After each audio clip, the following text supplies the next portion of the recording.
मैं हूं आज द्वारका एक्सप्रेसवे पे और मेरे लेफ्ट साइड जो मैं आपको दिखाने लाया हूं गुड़गांव का दुबई। जी हां, आपको सुन के शौक लग सकता है। मैं आज आपको दिखाने लाया हूं ग्लोबल सिटी।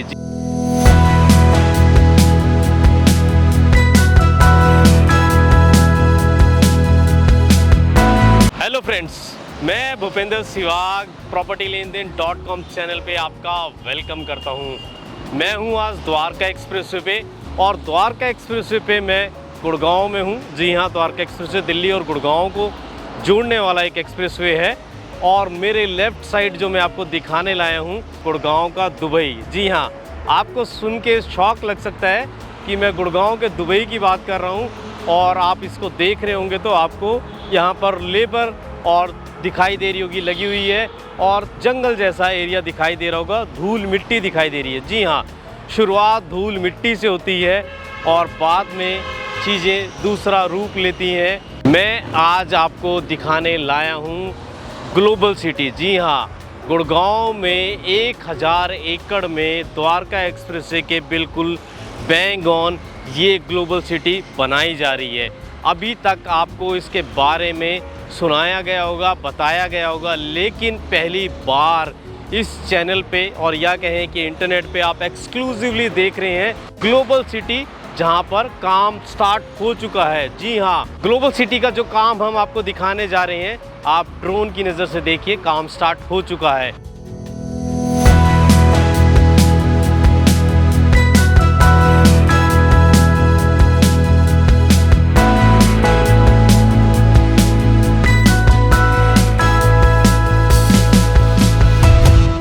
अभी तक ग्लोबल सिटी की जो बात होती थी वो मीडिया में होती थी, कागज़ों में होती थी, लेकिन हकीकत में अब आपके सामने यहाँ काम शुरू हो चुका है। ग्लोबल सिटी की लेटेस्ट डेवलपमेंट क्या है वो जान लीजिए। ग्लोबल सिटी को फेज़ वाइज डेवलप किया जा रहा है।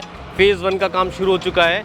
587 एकड़ में फ़ेज़ 1 डेवलप किया जाएगा। टोटल मैं आपको बता चुका हूँ 1000 एकड़ में ये पूरी की पूरी ग्लोबल सिटी डेवलप की जाएगी। सिटी विद इन सिटी होगी।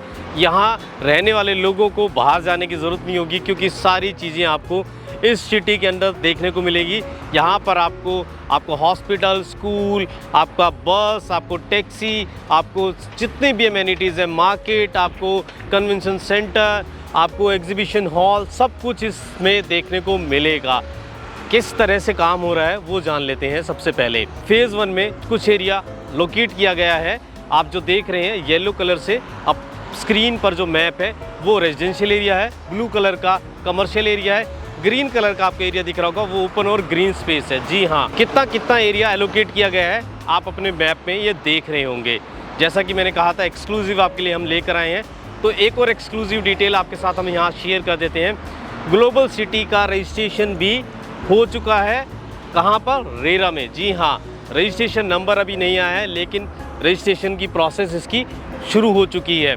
आप में से बहुत सारे लोगों को लग रहा होगा अब तक बहुत बार बात हुई लेकिन कभी काम नहीं होता दिखाई दिया, इसीलिए आज पहली बार शायद हम ऐसे हैं जो आपके सामने ग्लोबल सिटी लेकर आए हैं और काम होता हुआ भी आपको दिखाई दे रहा होगा, लेबर लगती हुई आपको दिखाई दे रही होगी। मैं आपको बताऊं, इसका फ़ेज़ 1 का जो कंप्लीट करने का टाइम रखा गया है, डेडलाइन रखी गई है, वो 2026 का एंड रखा गया है। आज से मान के चलिए 1.5 साल के बाद। अभी पिछले दिनों ही हरियाणा के सीएम ने जो डेवलपर्स हैं, जिसमें DLF है, सिग्नेचर है, RMZ है, लोधा है, प्रेस्टीज है और इसके अलावा आपका एल्डेको है, बहुत सारे डेवलपर्स के साथ मीटिंग की, उनसे फीडबैक जाना इसके बारे में और सब ने बहुत अच्छे पॉजिटिव चीज़ें बताई। ग्लोबल सिटी के लोगों ने इंटरेस्ट भी दिखाया है। इसके साथ साथ इंटरनेशनल जो कंसल्टेंसी फर्म है रियल इस्टेट की, CBRE और इसके अलावा 1-2 और हैं, उन्होंने भी यहाँ पर भागीदारी की, CM के साथ मीटिंग की। डेवलपर्स ने यहाँ पर अपने इनपुट्स भी दिए। अब हम बात कर लेते हैं ये गुड़गांव के किन सेक्टरों को अफेक्ट करती है, फिर इसकी कनेक्टिविटी के बारे में भी बात करेंगे। तो गुड़गांव के 36, 36B, 37, 37B सेक्टर में आपको ये ग्लोबल सिटी देखने को मिलेगी। इन सारे सेक्टर्स को ये कवर करती है। इसके आसपास की बात करूं तो इसके आसपास सिग्नेचर का प्रोजेक्ट आपको देखने को मिलेगा 37 में, किरसूमी का एक प्रोजेक्ट यहाँ पर आपको देखने को मिलेगा। इसके अलावा यहाँ आपको देखने को मिलेगा मैक्स का 360 प्रोजेक्ट भी इसके पास में है। लेकिन क्या इनको इसका फ़ायदा होगा? ज़रूर फ़ायदा होगा। और ग्लोबल सिटी में क्या होगा? ग्लोबल सिटी में आपको घर मिलेगा, जी हाँ, आपको घर मिलेगा, लेकिन पहला जो फेज़ है उसमें क्या होगा वो जान लेते हैं। पहले इसका पूरा इंफ्रा गवर्नमेंट डेवलप करेगी। गवर्नमेंट की कौन सी एजेंसी इसको डेवलप कर रही है वो भी जान लेते हैं। HSIIDC इसको डेवलप कर रही है। इससे पहले गुड़गांव में सेक्टर 80 को भी डेवलप किया था HSIIDC ने, जहां पर आज देखते हैं एक के बाद एक बहुत प्रोजेक्ट लॉन्च हो रहे हैं और वहां भी जो इंफ्रा है वो HSIIDC ने ही डेवलप किया है। इसके अलावा आप देखेंगे HSIIDC ने सेक्टर 80 को जब डेवलप किया, वहाँ एक के बाद एक जो प्रोजेक्ट आ रहे हैं, लोग काफ़ी इंटरेस्ट वहाँ भी दिखा रहे हैं। जैसा कि हम पहले भी बता चुके हैं, उस पर एक अलग से वीडियो बना चुके हैं, सेक्टर 80 क्यों फ्यूचर का गुड़गांव का सेक्टर हो सकता है। आपने नहीं देखा वीडियो तो वो देख लें, और चैनल पे पहली बार आए हैं इस चैनल को ज़रूर सब्सक्राइब कर लीजिए। वीडियो पसंद आई तो वीडियो को लाइक ज़रूर कर दीजिए, क्योंकि इस तरह की इंफ्रास्ट्रक्चर से जुड़ी हुई, रियल एस्टेट से जुड़ी हुई चीज़ें आपको सिर्फ इसी चैनल पर देखने को मिलेंगी। वापस आ जाते हैं हम ग्लोबल सिटी पर। गवर्नमेंट जब इसको पूरा का पूरा इंफ्रा इसका डेवलप कर लेगी तो यहाँ पर अलग अलग साइज़ के प्लॉट्स होंगे जो डेवलपर्स के लिए ई ऑक्शन में रखे जाएंगे। डेवलपर्स उन्हें बाय करेंगे, फिर यहाँ पर आपको डेवलपर्स के प्रोजेक्ट देखने को मिलेंगे, जिसमें रेजिडेंशियल, कमर्शियल, ऑफिस स्पेस, बहुत सारी चीज़ें आपको देखने को मिलेंगी। क्या रियल एस्टेट गुड़गांव का इससे इफेक्ट होगा? नहीं, गुड़गांव का रियल एस्टेट से इफेक्ट नहीं होगा, बल्कि गुड़गांव के रियल एस्टेट को ये एक सपोर्ट मिलेगा और गुड़गांव के रियल एस्टेट के लिए एक पॉजिटिव चीज़ होगी। तो आप बहुत जल्दी देखेंगे कि गुड़गांव में ग्लोबल सिटी एक अलग मैप, एक अलग चीज़ आपको बनती हुई दिखाई देगी। के आसपास की बात करूं तो इससे कुछ ही किलोमीटर की दूरी पर DLF का बहुत बड़ा लैंड पार्सल है, जहां DLF अपना फेज़ 6 डेवलप कर रहा है, और वहां पर DLF का आपको साइबर सिटी 2 भी देखने को मिलेगा। मेरे बिल्कुल ऊपर आप जो देख रहे हैं ये द्वारका एक्सप्रेसवे है। आपको पता है पहला अर्बन एक्सप्रेसवे है जो दिल्ली और गुड़गांव को जोड़ता है। यहाँ पर गवर्नमेंट ने 10,000 करोड़ रुपए की इन्वेस्टमेंट की है, तब जाकर ये द्वारका एक्सप्रेसवे बना है, और इसके आसपास रियल एस्टेट इतना फ्लोरिश कर रहा है। जी हाँ, यहाँ से अगर मैं बात करूँ एयरपोर्ट की तो सिर्फ आपको 20 मिनट लगेंगे इंटरनेशनल एयरपोर्ट पहुँचने के लिए। दिल्ली एयरपोर्ट की मैं बात कर रहा हूँ, तो इसलिए इसकी जो लोकेशन है बहुत ही इम्पॉर्टेंट लोकेशन है।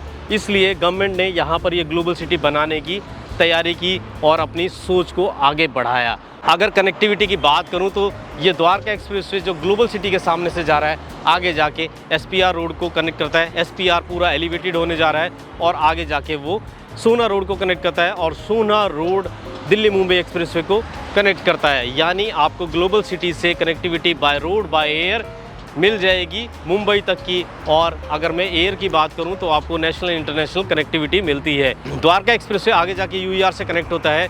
UER आप लोगों को पता होगा NH1 से कनेक्ट होता है, जो दिल्ली से लेकर कश्मीर तक रोड जा रहा है, जम्मू कश्मीर तक रोड जा रहा है। तो ये इसकी कनेक्टिविटी है। आसपास के सेक्टर्स मैंने बता दिए हैं आपको। हाँ, चैलेंजेस भी हैं। गवर्नमेंट अगर किसी चीज़ में है तो या कोई प्राइवेट डेवलपर भी है तो आपको उसमें चैलेंजेस भी देखने को मिलेंगे। चैलेंजेस क्या है उसकी बात कर लेते हैं। इसका जो कॉन्सेप्ट था 2019 में लाया गया था ग्लोबल सिटी का। पहले ये एक डेवलपर के पास ज़मीन थी, कुछ विवाद हुआ, इसको वापस गवर्नमेंट को दे दिया उस डेवलपर ने। मैं नाम नहीं लूँगा, मेरी पुरानी वीडियो ग्लोबल सिटी पे बनी हुई है, उस पर आप जाके देख सकते हैं। फिर गवर्नमेंट ने सोचा क्यों ना खुद ही इसको डेवलप किया जाए और यहाँ पर ग्लोबल सिटी बनाई जाए। हमारे हरियाणा के इससे पहले जो CM थे ML खट्टर जी, वो भी कई बार ग्लोबल सिटी को लेकर दुबई गए। वहाँ का कॉन्सेप्ट यहाँ पर मुझे लगता है इम्प्लीमेंट होगा। तभी शुरुआत मैंने वीडियो की कुछ इस तरह से की कि गुड़गांव का दुबई आपको यहाँ देखने को मिलेगा। अब ग्लोबल सिटी के जो चैलेंजेस हैं उस पर बात कर लेते हैं। चैलेंजेस सबसे बड़ा ये है, पिछले दिनों जब CM के साथ डेवलपर्स ने यहाँ पे मीटिंग की ग्लोबल सिटी को लेकर, CM ने उन्हें बुलाया, उनके इनपुट मांगे, तो जो डेवलपर्स थे, जो बिल्डर्स थे, उनका सबसे बड़ा कंसर्न यही था कि सबसे बड़ी जो उनके सामने जो उन्हें चैलेंज दिखता है वो ये है कि दिल्ली और गुड़गांव के बीच में जो जैम लगता है उससे इस पर कहीं ना कहीं नेगेटिव इम्पैक्ट पड़ सकता है। जी हाँ, सबसे बड़ा उन्होंने ये चैलेंज बताया कि 24/7 कभी भी दिल्ली गुड़गांव रोड पे चले जाइए, एयरपोर्ट के पास में खास तौर पे धौला कुआं से पूरा का पूरा जैम रहता है। द्वारका एक्सप्रेसवे हालांकि पूरा अभी नहीं बना है, कुछ पार्ट्स रहते हैं, शायद उसके बाद ये जाम थोड़ा हल्का हो जाएगा। एक और जो बड़ा चैलेंज है इसका वो ये रहा, हालांकि वो चैलेंज अब खत्म हो चुका है। 2019 में इस कॉन्सेप्ट को लाया गया था, 2023 तक इस पर कोई काम नहीं हुआ। फिर 2023 में इसके लेआउट्स में चेंज किया गया, दोबारा से इसको रीलॉन्च किया गया। उसके बाद से आप इसके सामने आप देख रहे हैं कि काम होना शुरू हो गया है। तीसरा बड़ा चैलेंज जो है जिसके लिए सरकार को फिर से सोचना पड़ेगा, वो चैलेंज ये है, पिछले 2 साल में यहाँ पर लैंड का ई ऑक्शन करने के लिए 3 बार टेंडर किए गए, लेकिन बहुत ज़्यादा सक्सेसफुल नहीं रहे।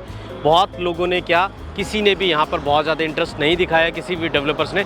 सरकार को रीथिंक करना पड़ेगा कि जब इतना बड़ा वो प्रोजेक्ट लेकर आ रहे हैं तो उन्हें किस हिसाब से कैसे लैंड देना है। सरकार को बिल्डर की तरह काम नहीं करना होगा। हो सकता है कि बिल्डर यहाँ पर कम रेट पे लैंड चाहते हो तो आप वो कम रेट पे वो लैंड प्रोवाइड कर दें। मैं आपको एग्जांपल दूंगा। अभी हमारे आंध्रा के सीएम हैं चंद्रबाबू नायडू, उन्होंने एक बहुत बड़ी कंपनी को अट्रैक्ट किया और बिल्कुल ही लोएस्ट रेट पर, ना के बराबर रेट पर उनको ज़मीन ऑफ़र की। इस तरह के अट्रैक्टिव ऑफ़र अगर लेकर आएगी हरियाणा गवर्नमेंट, इसको अगर वो मोनेटाइजेशन के पॉइंट ऑफ व्यू से छोड़ के एक्चुअल में ग्लोबल सिटी को डेवलप करना है, की तरह कुछ शहर बसाना है, ऐसी थिंकिंग रखेगी तो उसको कुछ इस तरह से सोचना पड़ेगा। कंपनीज़ भी आएंगी, डेवलपर्स भी आएंगे और ग्लोबल सिटी आपको हकीकत बनती हुई दिखाई देगी। तो ये मेरे पीछे आपको दिख रहा है ग्लोबल सिटी का काम चल रहा है। इसी के साथ इस वीडियो को हम यहाँ ख़त्म करते हैं। ख़त्म करने से पहले मेरी आपसे रिक्वेस्ट है, वीडियो पसंद आए तो वीडियो को लाइक करिए, शेयर कर दीजिए और चैनल पर पहली बार आएँ तो चैनल को सब्सक्राइब करे बिना बिल्कुल ना जाए। मैं फिर मिलूँगा आपको एक नई वीडियो में नए टॉपिक के साथ। तब तक के लिए थैंक यू दोस्तों।